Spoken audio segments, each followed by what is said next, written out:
pancakes. This is a burrito one, I think. Kira's making a burrito pancake. She cooks most Saturday mornings and Sundays. She loves making it. She used to do this back in California at Name It Circle. We had some plantains, so those bad boys are in the air fryer. True confession, I have no idea what I'm doing. I watched a recipe on how to make it. And the guy, Daddy said that that's just like me. Because he didn't know anything he was doing, but he just made a video about it anyway. And the plantains looked really good. So we kind of followed that and we're kind of giving it a try in the air fryer, and we're gonna see how it comes out. Kira's pancakes though are always good, so we'll see. And Mommy's making bread, and Preston's actually doing a little bit of school this Saturday morning, and then we're gonna get out. I want toast right now. Yeah, you get some. Then we're gonna get out, get a little water time. So in day one at Speightstown, we had a chance to go explore up there. Now that's kind of in the north, it's on the northwest coast of the island. Which parish is that? It's in the parish of St. Peter. Yeah, so it's in the parish of St. Peter. It's a beautiful little town. It's the second largest city within Barbados. And I think it was actually founded in 1630. It's named after a gentleman named William Speight. And another name for it previously was Little Bristol. You'll see that sign popping up within town. And the reason for that was Speightstown used to be the was the largest port in Barbados for many, many years. So they used to ship sugar, they used to ship a whole bunch of commodities from here directly over to England, and oftentimes there was a direct trade to the town of Bristol. So it became known here as Little Bristol. Now, as the second largest city currently in Barbados, what are some of the things that people can find there? So we love walking around. There's lots of shopping. So there's art galleries, there's clothing stores. We'd stopped in to take a look at some bathing suits for Kira. Pretty much you can find a little bit of everything. There's grocery, pharmacy. One of our favorites is a bakery there, PRC Bakery. Amazing. We're there almost every weekend now. What do you get at PRC? What are some of the things that we can get at PRC? Well, our kids love the salt bread, or we all love the salt bread, and it comes out hot at 10 a.m. We found out last weekend. The kids, they have a slice of what they have in the U.S. funfetti cake. Kids have loved that, so we went out. We're on the pause currently, so we went out this morning to grab some bread for the week and picked up a little slice of cake for Valentine's Day for tomorrow.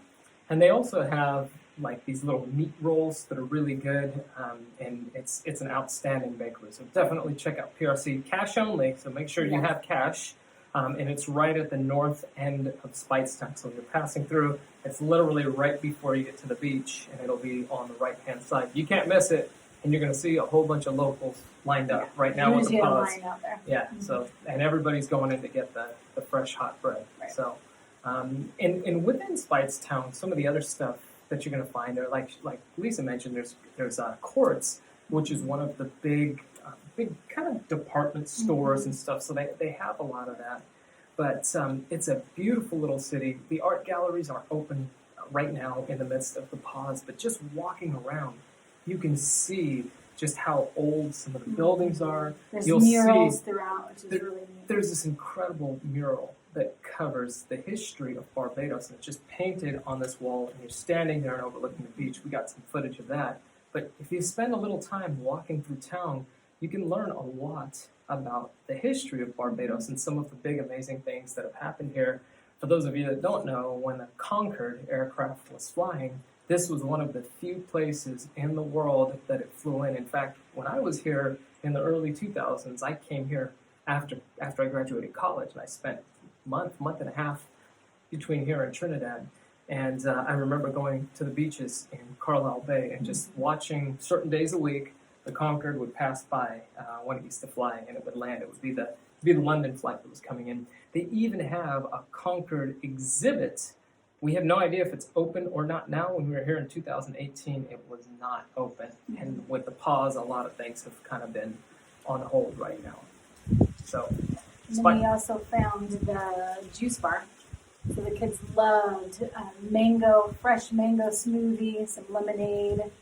And